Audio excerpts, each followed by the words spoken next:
Friends, welcome to ambience kitchen. நம்ம கிச்சன்ல இன்னைக்கு என்ன பார்க்க போறோம்னா அருமையான ரவா கேசரி தான் பார்க்க போறோம். அதுவும் நாட்டு சக்கரை யூஸ் பண்ணி ரவா கேசரி பண்ண போறோம். ரொம்பவே சூப்பரா இருக்கும்.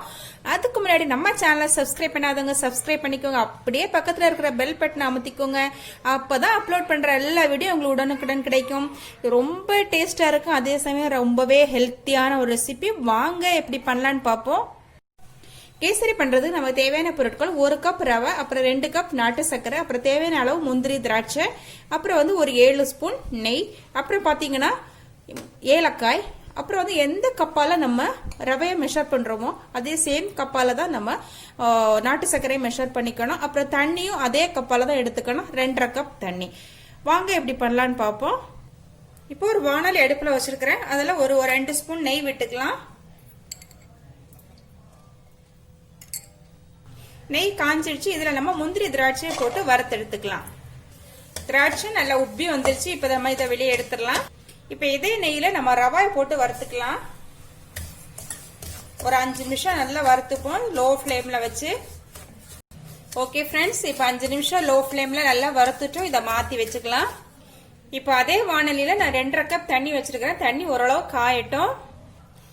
தண்ணி இப்ப கொதிக்கிற ஸ்டேஜ்ல இருக்கு. இப்ப நம்ம இந்த ரவையை போட்டு கிளறிக்கலாம்.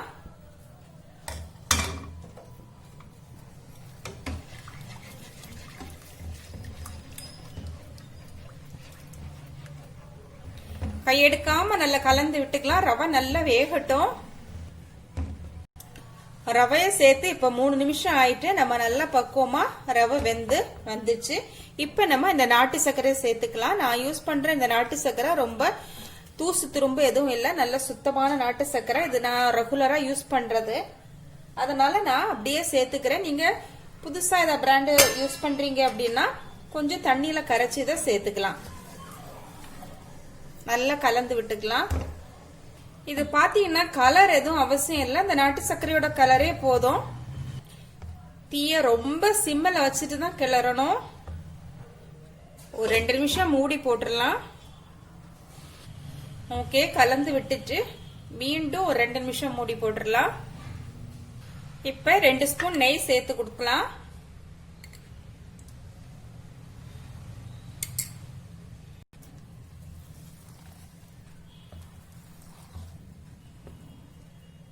ஓகே ஃப்ரெண்ட்ஸ், இப்ப நம்ம வறுத்து வச்சு இந்த முந்திரி திராட்சை சேர்த்துக்கலாம்.